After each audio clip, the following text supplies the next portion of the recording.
If you're just listening to the podcast on a podcast platform, then you can't see me. But if you are listening and watching on YouTube, then you will notice that I am a little plain today. I'm clean faced. I don't have any makeup on, and that's because this recording was very impromptu. It's Sunday afternoon, and my husband just decided to take the boys to go do something fun and give me the opportunity to record. And there was no way I was going to put on makeup just to come in here and record an episode just to go and wash my face afterwards. Like, that was too ridiculous to me. So I'm just me in all of my wonderful plainness, and it's okay because this is usually how I am anyway. And if you were to run into me on the street, most likely this is what I would look like. So something happened the other day that made me want to talk about this. And I'll get into what happened, but you know that whole idea of love thy neighbor as thyself. Basically, the idea is to treat others as if they are yourself. So it's kind of the golden rule, right? You want to treat others the way that you would want to be treated. But it, it it's a little more convoluted than that because it's putting it in the perspective of imagining yourself behaving like they are and then allowing you the opportunity to treat them as if it was you behaving that way.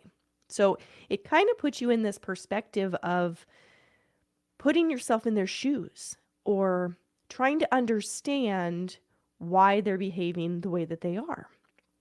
And there's something I really like about that because when you understand something, there really is no reason to forgive anything. You understand it, you get it. And I've talked about that a little bit, how understanding negates forgiveness. There's really no need for forgiveness if you understand why somebody does something. So I really like that idea. But there's a lot that comes along with loving thy neighbor. And that's kind of what I wanted to talk about today because something happened that got me thinking, well, it really depends on the scenario as to whether we do that, if we really are able to treat somebody in that way.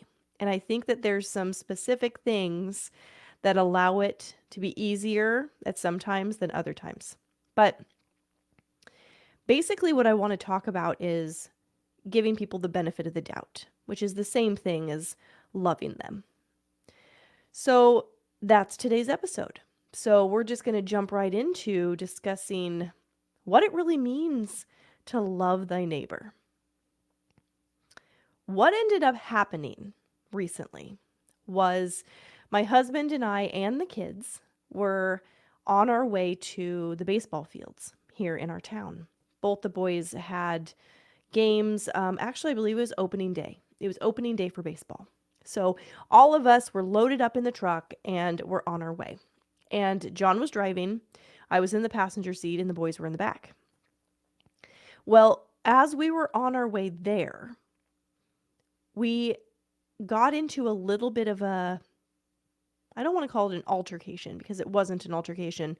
We had an experience in our truck which involved another driver. And what had happened was they came out into the road. They had crossed a lane of traffic. They were crossing the center turn lane and coming over into our lane of traffic. And it caused John to swerve onto the shoulder to make sure that we didn't get hit. And there was a split knee jerk reaction time where it was like, whoa, what is this person doing? You know, and I know you know what I'm talking about. This is, I find it so funny that I have a tendency to talk so much about cars and driving. Like, I really don't spend that much time on the road, but there's a lot that happens when we're in our cars.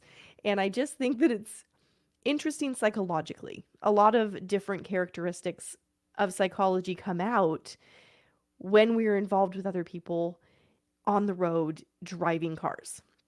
So, anyway, there was that moment of, whoa, what's this person doing? Right? It was kind of like a moment of offense. We're offended. Like, whoa, you're about to hit us. What the heck are you thinking? And why are you behaving in this way?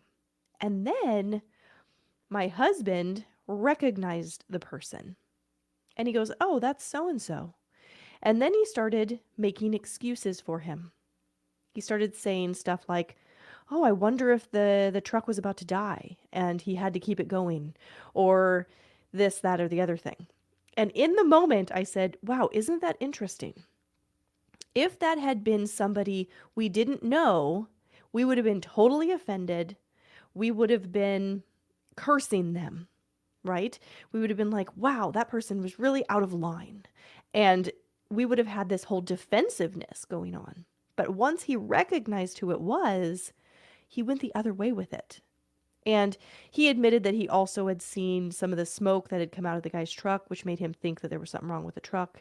So there was a lot of factors that kind of played into him considering the excuses for him. But he admitted that he saw my point of view. And he's like, yeah, that is kind of what we do. And we just do that in general as human beings. If we know the person, we have a tendency to align with them and try to understand why they would behave in such a way because you have a relationship. And you're thinking, well, they would never do anything bad. I know that person. But when you really think about it, if that's all it takes is knowing somebody, then doesn't that make it a little bit easier to do the same thing for a stranger? Because it would be very easy to meet anybody and form a friendly relationship with them, at which point, when you recognized them, even if they were behaving in an offensive way, you would offer excuses on their behalf. That's all it would really take. So that's why I wanted to do this episode, because I started thinking about what does it really take for us to offer somebody the benefit of the doubt? Do we always have to know them? I don't think so. I think that we have the capability to offer the benefit of the doubt, whether we know somebody or not. But do we? Especially when we're in our vehicles on the road. It's just so much easier to be defensive and kind of fight back when somebody behaves in a certain way on the road that makes you go, hey, you're at fault here and you shouldn't be treating me this way. And I'm guilty of this. Even though I find that my own driving experiences are much more laid back, easygoing now, I don't usually have negative interactions with other drivers, but I have in the past. And I know what that feels like to feel offended when somebody does something on the road, like cutting me off or tailgating. Things that make me go, why are you being like this? And you need to stop. And it kind of turns me into a different person because normally I would be very understanding and kind and open if I was face to face with somebody in any given situation. I feel like I can align with just about anybody. But when you're in the vehicle and you figure, I'm never going to see this person again, and then you're just open about getting into a little bit of a quarrel. It's that whole knee-jerk reaction. And knee-jerk responses to things usually are not beneficial to us, especially when we're out of alignment with our source. If we are in alignment, a knee-jerk response would usually be with love or kindness. But when defining a knee-jerk response, it's usually a negative kind of response. And it's something that I think happens for a couple of different reasons. I think that we learn it by being around other people who respond in such a way, and we learn, okay, this is how you respond when this kind of thing happens. And then you start practicing it and you start responding yourself that way, and then that just builds momentum so that when it happens again, you automatically start responding in the same way you did the last time something like that happened. And that has to do with vibration. In any given situation, you have a vibration that you're offering. And let's say let's say somebody cut you off on the road, okay? And you respond in a defensive way. You're yelling at them, you're cursing them, you are defensive, and you hate this person. Those are feelings that you're having when they cut you off. Then that person goes along living their life, you go along living your life. Well, the vibration that you offered in that situation is still there, and it's associated with that kind of experience. So, in the future, when you have a similar experience to that, your knee jerk reaction is going to pick up where you left your vibration last. Your vibration is always where you left it. So that's why it's important to do vibrational work and to clear things out, to clean up your vibration when you have negativity, because you will have that same experience again when that happens again, unless you do clean it up. If you clean it up, it could be completely different. I can use an example to this because I realized something recently that happened, and it related directly to where I had left my vibration the last time. So, a year ago in July, my husband's birthday's in July, I had a little party for him and we had a cornhole tournament. And so we had our cornhole boards out, it was potluck, all this food, and we had a great time.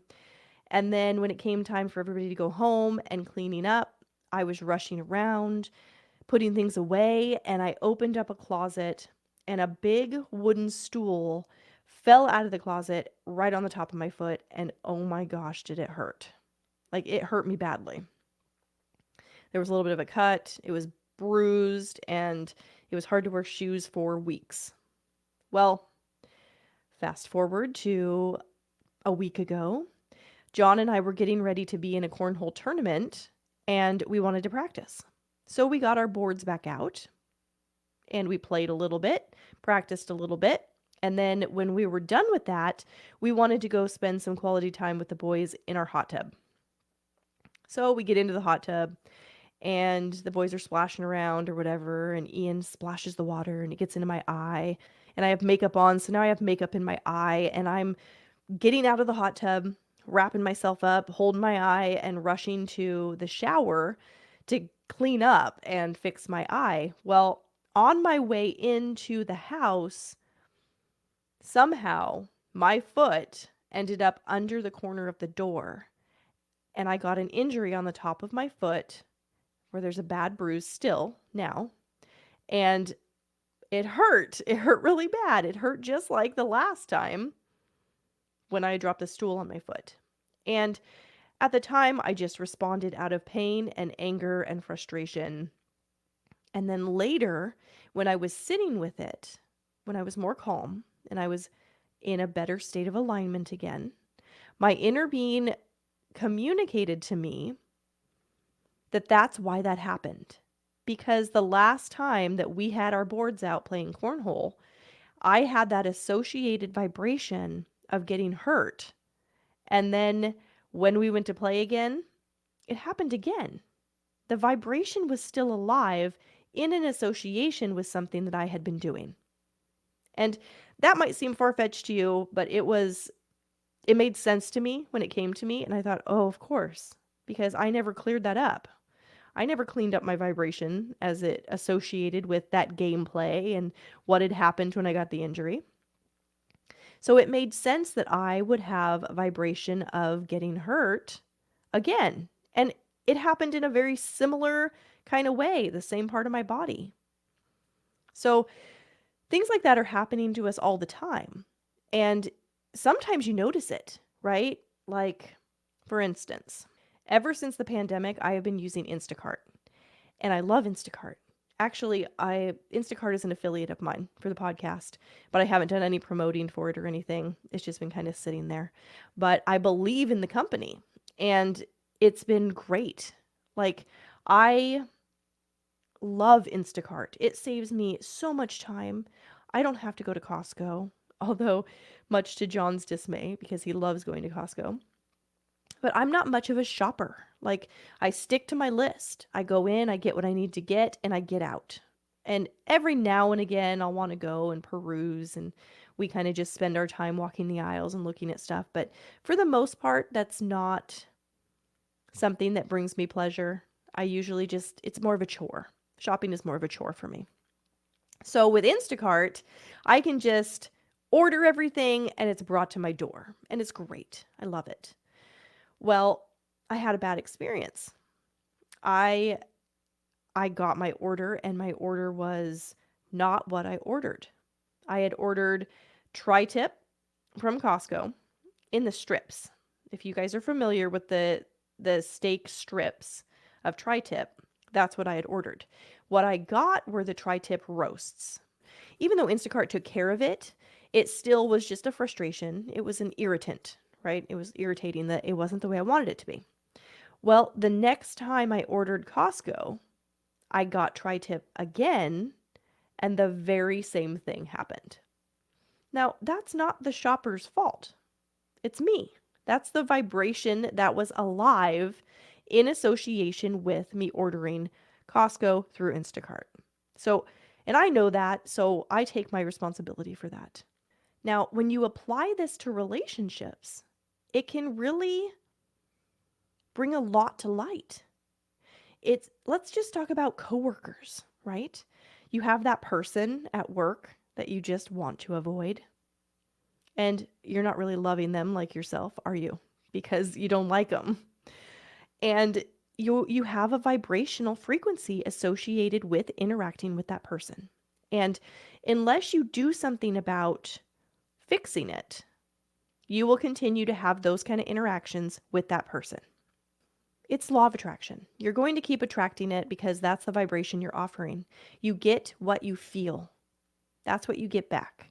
So if you have a feeling of, ugh, I hate this person, then you get more experiences to hate the person. So this kind of thing happens with strangers too. I mean, how do you feel about the public?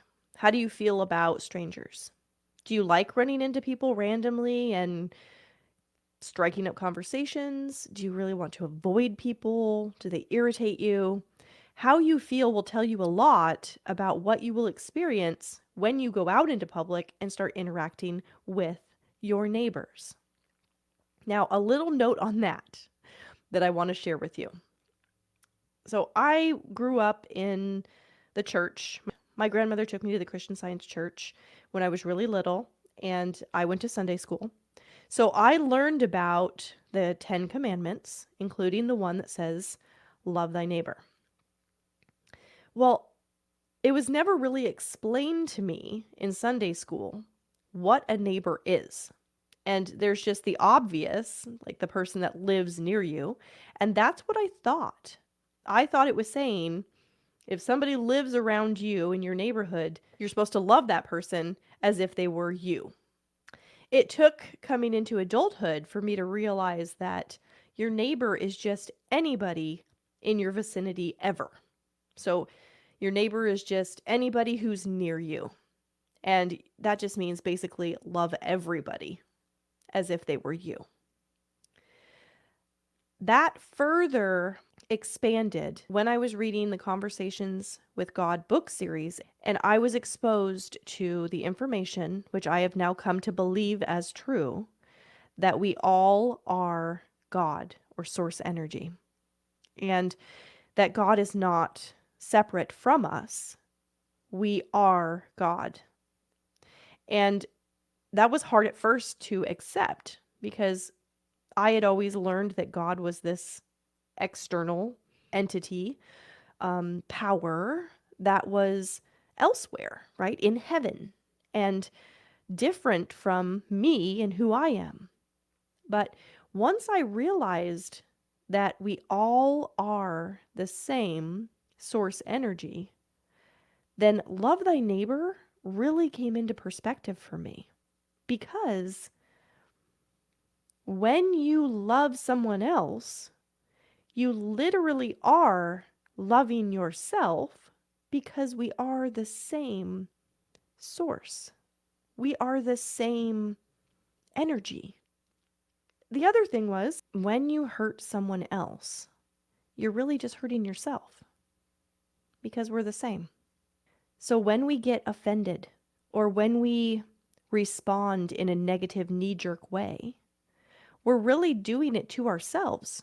We're only hurting ourselves when we hurt someone else. That's mainstream understanding, right? When you hurt someone else, you're only hurting yourself. That's true because you are both the same energy. You are the same source. So you cannot hurt someone else without hurting yourself. It's impossible. And that's what's happening every single time. So knowing that helps a little bit to respond a little differently when your neighbor, meaning anybody in your vicinity at any given time, does something that would make you want to react in a knee jerk, negative kind of defensive way. Because when you understand that that person is really you, also, that you two are the same, and you know your innate goodness, now you know their innate goodness. And that allows you the opportunity to give them the benefit of the doubt and to make excuses on their behalf and allow you the chance to understand what may be happening in order for them to behave that way. Instead of jumping to their act is malicious against me. Because how many times is it?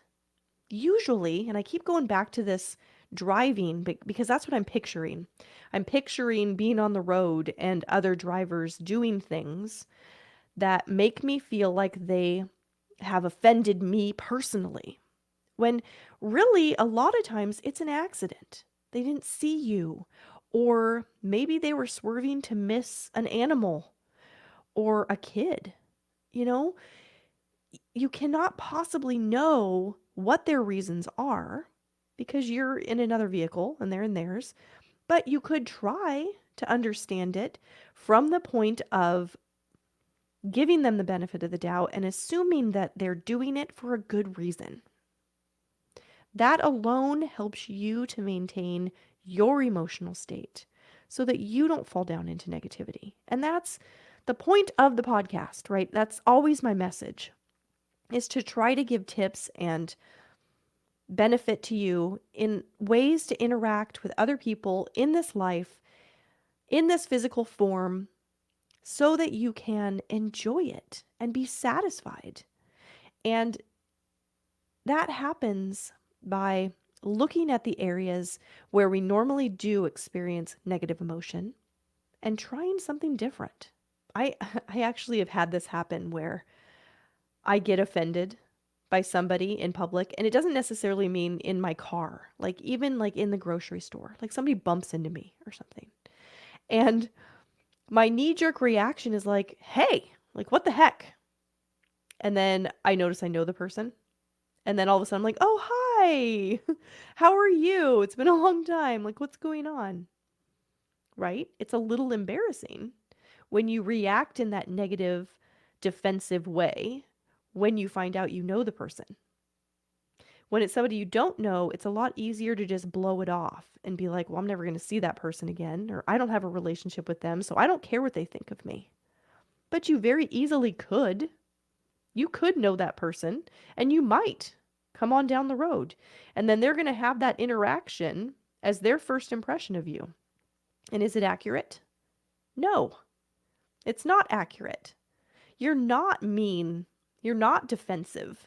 You're normally open, right? I am. I'm normally open to people. I don't like it when those things happen because I'm acting out of character. I'm not in alignment because when I react in that defensive way, it's because I'm not aligned with my true self. My true self is kind and understanding and friendly. We're human. These things happen. But is it the way you want it to be? There's really no need to defend being defensive. And even if you're like, so I get defensive, whatever. It's just who I am. And it's just how it's going to be. And I'm not going to change it. Like, okay, if that's the way you want it to be. But if you don't like feeling that way, and I'm going to go out on a limb here and say that most people don't, because it's negative Nobody wants to feel bad, and feeling defensive feels bad. All I'm saying is there might be a way for you to approach these things differently so that you can clean up your vibration, so that when these interactions do happen, it's not a negative thing and it doesn't drop you down in emotion to not feeling good. It comes from taking a different stance on how people are interacting with you. Now, when you respond in a defensive way, it's because you are offended. And the only way to be offended by somebody's behavior is to believe that they did it maliciously. If you don't think that their behavior was malicious, you would not be offended, right? You'd be understanding. How about, let's go back to driving. How about when you're driving and somebody does something offensive to you, and then all of a sudden they are like waving and they're mouthing, "Oh, I'm so sorry, I'm so sorry." You can literally see the apology on them after they commit the offense. And even though your knee jerk response was to be angry, frustrated, and defensive, now all of a sudden you melt a little bit, don't you? All of a sudden you lighten up a little bit and you're like, "Oh, it's okay. It's all right. Don't worry about it. Not a big deal." Because you know it was an accident. It's as if in that split second, they convinced you that I really am a good person and I didn't mean to do that. Well, even if somebody doesn't respond that way or you don't see it, maybe you just don't see them responding that way, they're still good people. I mean, very rarely are people out driving around looking for people to offend. They're too selfish for that. People are wrapped up in their own thoughts, in their own lives. They are thinking of themselves. They're not thinking about you and offending you. That would be a rare person out looking to offend you. Like maybe a teenager who's just out doing something they think is funny for their friends. But ultimately, people are good and people don't want to offend people. People do care a lot. And the chances of them doing things accidentally that offend you is really high. So, knowing that should help you to align with that idea and offer them the benefit of the doubt and give you a chance to love them by doing that. That is how you love thy neighbor. By taking a stance of love and offering your understanding without an explanation. You don't need to understand based on the real reasons that something happened. All you have to do is offer your understanding in order to align with that feeling. And then you're not offended. And you're expecting the best out of people. And that is attractive. So the chances of somebody else offending you or doing something offensive decreases because you don't expect it. You're expecting the best from people. And that brings that into your experience. Basically, when you are loving someone as if they are you, it makes you consider why you would behave that way. What could have happened to lead you to behaving the way that they did in an offensive way? Because you wouldn't normally offend somebody intentionally. So, what could have happened that would lead you to behave that way so that you accidentally offended somebody? That's how you align with that person and love your neighbor. Just by taking a moment to think about how it would be for you and applying love to it, because you and you know that you would never do anything malicious like that. I mean, chances are they aren't either. So if you can align with that, then you don't get defensive, you don't get offended. You just go about your life understanding that things happen and nobody meant you any ill will or harm. It was an accident. And that's how you clean it up in the moment so that you're offering a vibration that is in alignment with more of what you want to attract. The moment that you are pushing against and angry, frustrated, defensive, offended, those are the things that you don't want to align with, because then you're going to get more of those things. But if you can understand where the person's coming from, because you're considering how it would be for you, now you're golden. That's the good spot to be. But if you're not able to really do that, there is one other thing that I suggest. Just pretend that it is somebody you know. Say somebody cut you off and you really want to go up on them, right? Maybe pass them, flip them off, cut them off, do whatever you can to let them know that you're not going to put up with that kind of treatment. Well, just imagine it's like your second grade teacher or something. Somebody that you wouldn't want to witness you behaving that way. Somebody you respect, somebody who you value, and that you value their opinion of you. Because you're not going to behave in a reaction to them in a negative way if you care about what they think of you. So, if it is your goal to love thy neighbor, to offer people the benefit of the doubt, that's the one easy tip I would offer, is just pretend it's somebody you know or somebody you will know. Somebody who will hold value in your life in some way. Regardless of what it is they did to you, if you can try that mindset, at least they won't have any power over your emotions. You're in control of that. You're not getting defensive or offended. They can't make you feel any way.